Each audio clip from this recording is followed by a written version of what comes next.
Destiny 2's final major update arrives, and Nintendo shows off what they've been cooking in the round-off to the E3 Nostalgia Week. Welcome to this week's Nerd Roundup, hosted by the Nerd Factory.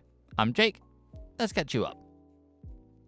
Destiny 2's final update has arrived, and so did the Guardians. On Steam alone, the player count rose to an outstanding 131,000. I think it was a little more, but that was the only amount that I could find. I think I did see at one point it was 150,000.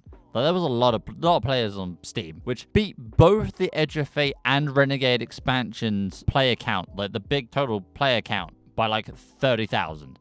Which is crazy. Also surpassed Marathon's all-time Steam peak concurrent player count of 88,337.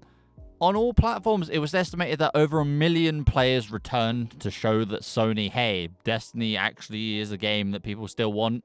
It's just the game sucks and no one played it.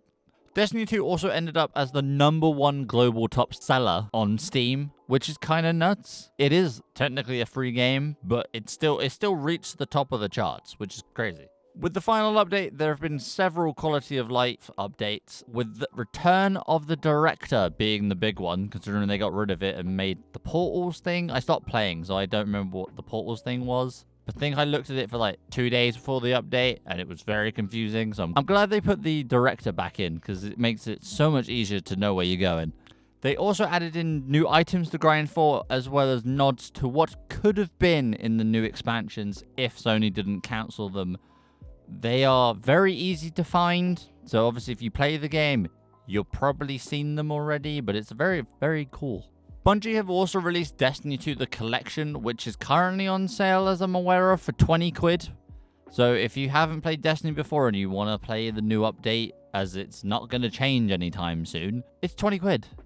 That's like an incredible deal for a game that I put thousands of hours in.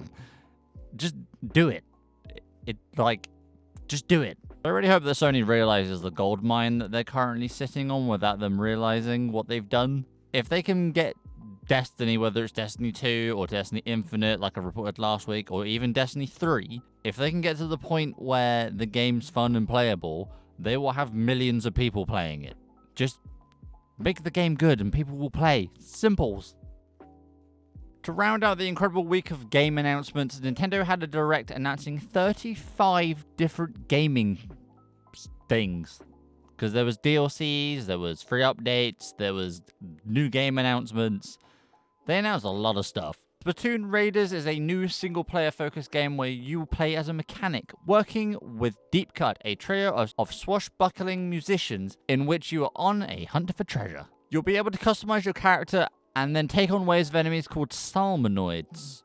The game comes out July 26th and will be available digitally for $41.99. Bacopia Expansion Pass has also been announced as paid DLC, which will be $29.99, which is actually pretty good. There will be 3 parts, where the first part is going to be released in August. Part 1 is called Bubbly Basin, where you can explore an underwater town and encounter new Pokemon. There will also be new furniture and outfits to collect too. Part 2 will have additional features and will release late 2026. And Part 3 will include a new town to explore and will be available in 2027. There is also going to be a 3 update too in August, around, I assume, the same time as Part 1, where you'll be able to use the ability Dive to explore the ocean floor and obviously explore that underwater village. A sequel to Switch Sports has been announced, just like Wii Sports, named Switch Sports Resort. Yes, they're doing the same naming structure. You'll be able to play 12 different sports using the new motion controls of the Switch 2 controllers. Tennis, bowling, and golf are returning from the first game, as well as boxing returning from the original Wii Sports. Archery, basketball, table tennis, and power cruising will return from Wii Sports Resort. And the other new sports that are available are volleyball, thumb wrestling, which is an interesting choice, skateboarding, which will use the mouse controls of the Joy-Cons, and prop playing. You'll also be able to warm up with jump rope as well, which is kind of cool. The game releases October 22nd and will also be $41.99 digitally. The last game to be announced was The Legend of Zelda Ocarina of Time remake, which is going to release at some point this year. They didn't really specify, they just said 2026. It will be exclusive to Switch 2, and that was it. They didn't show any gameplay, they didn't really show you anything. They just showed a cool trailer. That's about it.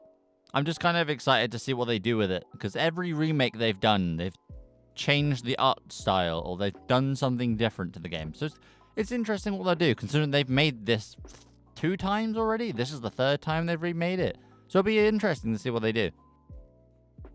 And now you're all caught up. I'm both, like, sad and happy this week, because Destiny's update was pretty good, but it's really sad that they're just not going to do anything else after this.